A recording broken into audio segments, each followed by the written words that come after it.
اچھا یہ بڑا لوگ کہتے ہیں کہ جی فلاں بندہ بڑا انٹیلیجنٹ تھا، اللہ نے اس کو دین کی طرف، اگر وہ اتنا انٹیلیجنٹ تھا تو وہ دین کی طرف کیوں نہیں آیا؟ کیا اس کو دین سمجھ نہیں آیا؟ دین اگر اتنا آسان ہے، سیدھی سی بات ہے کہ قرآن مجید میں اللہ تعالیٰ کا وعدہ ہے والذین جاہدوا فینا لنہدینہم سبلنا، جس بندے نے واقعی ہمارے معاملے میں سنسیئرلی محنت کی، علی بھائی بڑی بات ہے سنسیئرٹی ہوئی نا، جو حق کو قبول کرتا ہے، اللہ کہتے ہیں میرا وعدہ لنہدینہم سبلنا، اس میں ایگزیجریشن ہے، اس میں یعنی ایمفیسس ہے کہ ہم ضرور بضرور اس کو گائیڈ کرتے ہیں، یہ اللہ کا وعدہ، ورنہ تو آپ مجھے بتائیں کہ ٹیسٹ ہی ختم ہو گیا، ایک بندے نے پوری زندگی محنت کی حق کو پہچاننے کے لیے، وہ سنسیئر بھی تھا، اس کو حق نہیں پہنچا تو قیامت کے دن وہ اللہ کو یہ نہیں کہہ سکتا اللہ میں نے تو کوشش کی تھی،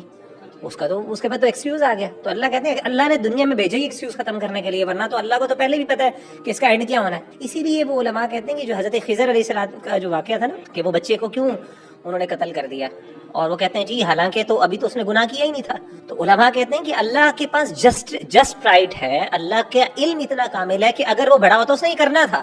تو اللہ کے پاس ایگزیکٹلی رائٹ ہے کہ وہ یہ کر سکتا ہے، لیکن اللہ کرتے نہیں ہے،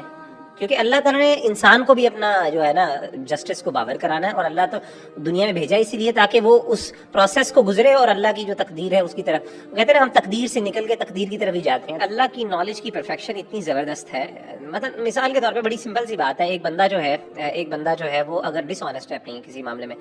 تو اس کو ایک رائٹ ملتا ہے، ایک باس کے پاس رائٹ ہے کہ اس کو نکال دے، ٹھیک ہے نا۔ کوئی بندہ یہ کہہ سکتا ہے یار آپ نے کیوں نکالا ہے، ہو سکتا ہے کل کو یہ اچھا ہو جائے،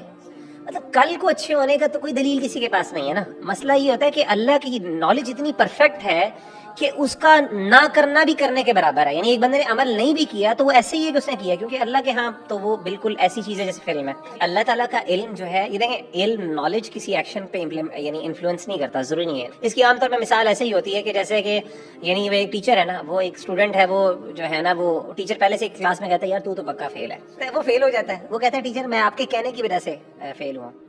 وہ ٹیچر کہتا ہے میرے کہنے کی وجہ سے، وہ اس پہ کچھ کہہ نہیں سکتا کیونکہ اس کی وجہ یہ کہ ٹیچر کا ایکسپیرینس تھا،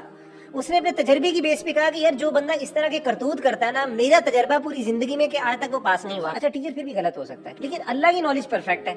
تو اللہ نے جب یہ کہہ دیا تو وہ اس لیے نہیں کہا کیونکہ اللہ نے اس کو باؤنڈ کیا ہے، وہ اس نے کرنا ہی تھا، اللہ کو پہلے ہی پتا تھا۔ قرآن مجید میں اللہ تعالیٰ نے خود فرمایا کہ یمحو اللہ ما یشاء ویثبت، اللہ تعالیٰ جس کو چاہتے ہیں وہ مٹا دیتے ہیں، جس کو چاہتے ہیں اللہ تعالیٰ ثابت کر دیتے ہیں۔ اصل میں سوال یہاں سے پیدا ہوا کہ حدیث میں آیا کہ اللہ کے رسول صلی اللہ علیہ وسلم نے فرمایا کہ جو بندہ چاہتا ہے کہ اس کے رزق میں برکت ہو اور اس کی عمر میں برکت ہو وہ صلہ رحمی کرے، صحیح حدیث ہے۔ سوال یہ پیدا ہوا کہ کیا واقعی عمل کرنے سے عمر بڑھتی ہے یا اچھا اس میں دو علماء کی آ رہا ہے، کچھ علماء نے کہا کہ اس کا مطلب یہ ہے کہ وہ اپنے اس مختصر زندگی میں اتنا زیادہ عمل کرنے کی اللہ توفیق دیتا ہے، وہ ایسے ہی جیسے کہ 100 سالہ اس نے عمل کر دیا، مثلا کچھ علماء کی کنٹریبیوشنز ایسی ہوتی ہیں جو کہ جنریشنز تک چلتی ہیں۔ اور مال میں برکت کا مطلب یہ ہے کہ اللہ اس کے مال میں اتنی برکت ڈال دیتے ہیں کہ وہ مال اس کے لیے مور دین سیٹسفیکٹری ہو جاتا ہے، یعنی ہو جاتا ہے۔ اللہ کے رسول صلی اللہ علیہ وسلم نے فرمایا کہ جب بچہ ماں کے پیٹ میں ہوتا ہے تو فرشتہ آتا ہے اور فرشتہ آگے اللہ تعالیٰ سے پوچھتا ہے مضغہ علقہ، باقاعدہ پوچھتا ہے، تو اللہ تعالیٰ کہتے ہیں مضغہ بنے، اللہ تعالیٰ کہتے ہیں بنے، پھر وہ کہتے ہیں اچھا علقہ بنے، پورے سٹیپس میں، پھر اللہ تعالیٰ پوچھتا ہے اللہ تعالیٰ اس کا رزق ہے، فمر رزق، اس کا رزق کتنا لکھوں، اللہ تعالیٰ ایک ایک چیز لکھواتے ہیں۔ تو سوال یہ پیدا ہوا کہ اس حدیث میں اور اس حدیث میں کیسے آپ اس کو کنفرم کریں گے؟ تو علماء نے اس کا جواب دیا اصل میں دو طرح کی تقدیر ہے، ایک تقدیر وہ ہے جو کہ جو ہے نا اللہ نے لکھ دی ہے اپنے لوح محفوظ میں، وہ تو اٹل ہے، وہ فائنل چیز ہے، لیکن ایک تقدیر اللہ نے وہ لکھی ہے جو کہ چینج بھی ہو سکتی ہے، وہ فرشتے کے پاس لکھی گئی ہے، وہ جو لکھتا ہے نا اس وقت میں۔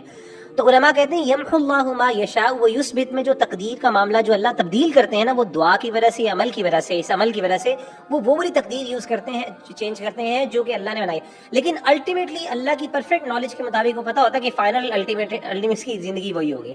تو کہنے کا مطلب ہے کہ یہ پورا والا تقدیر کا مسئلہ ہے، اور میں آپ کو یہ بھی بتاؤں ہمارے بھائیوں اور بہنوں کو، میرا خیال ہے یہ بڑا ضروری ہے، تقدیر کا مسئلہ پوری طرح سمجھ آنا آپ سے ریلیونٹ ہی نہیں ہے، یہ بہت بڑا مسئلہ ہے ہمارے ہاں۔ جب ہم